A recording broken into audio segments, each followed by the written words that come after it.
G'day, and welcome back to another World of Warcraft video. In this video, I'm going to talk a little bit about what I think you should focus on when you are creating a character.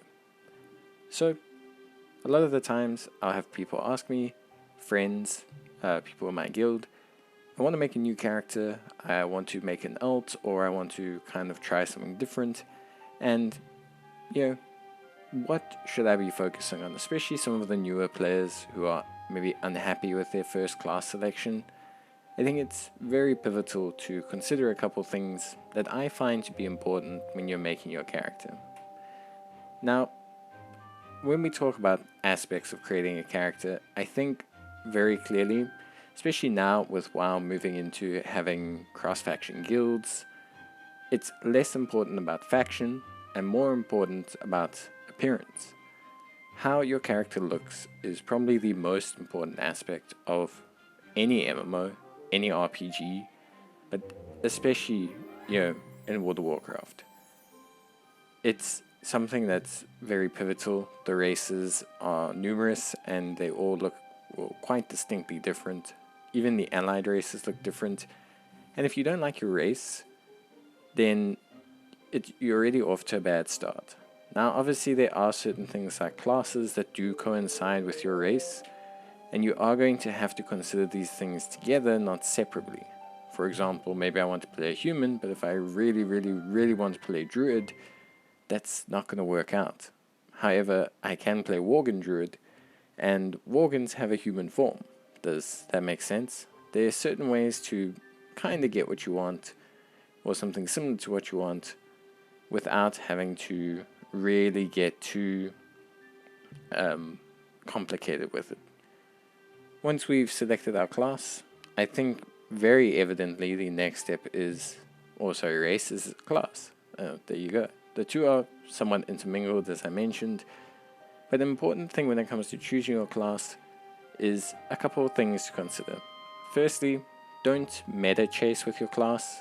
Unless you're like a super experienced with a Warcraft player that's really desperate to have the top of the line classes in terms of damage or performance, there's no need to meta chase. I always find to rather base your classes first off of aesthetic and appeal, and secondly, first off of playstyle and secondly off of aesthetic and appeal. So for example, if you feel like you're a player that enjoys casting or playing at range, then maybe dabbling between Warlock, Priest, or Hunter is where you want to look at. So identify what kind of playstyle you want to do, and then look at the classes that offer that playstyle within your race you've chosen. For example, maybe I want to play tank. Do I want to play druid tank, or do I want to play warrior tank? Druids, for example, are a great class in the sense that they have numerous aspects to them. They're multifunctional. Sometimes some classes are only DPS. So when you're choosing a class, if you want the option to potentially change your playstyle later on, it's good to maybe choose a multifunctional class. For example, priests can be both damage and healers, warriors can be both tank and damage. In this sense, you kind of future-proof yourself a little bit should you decide to maybe try a different aspect of the game or a different role in your group content. So classes are obviously super important, and determining your playstyle is quite difficult. But there's a nice way to try this out. They've implemented a class trial functionality, and this allows you to essentially try out parts of the classes at level 60. Now, it doesn't let you try out everything. For example, if we create a druid, right now we're not able to select certain specializations, and that can cause some issues. Obviously, if you're looking to try out druid tanking, you can't. But you can at least get an idea of some of the abilities and playstyle of the class. So class is super important, probably very intermingled or tied with appearance. I think once your class fantasy and your appearance align, then you're kind of sitting in a good space. Next, I want to talk about taking your time. Even in a game like World of Warcraft with limited options for certain races, it honestly is advisable to take your time to choose the one that looks best for you. This is not so important. Nowadays, you can change even your gender, or your body type, I should say, at the barbershop. So this is something you can definitely change later on, but exploring the different options when you're first creating the character and giving yourself maybe 2 or 3 distinct different looks might be a good way to determine if you like the race. Having some kind of flexibility in your appearance is good. For example, you may not want to always be a long flowing haired blonde blood elf the entire time. You may want to actually change things up. And so in this sense, it's ideal to see if a class actually has appearances or styles that actually suit you.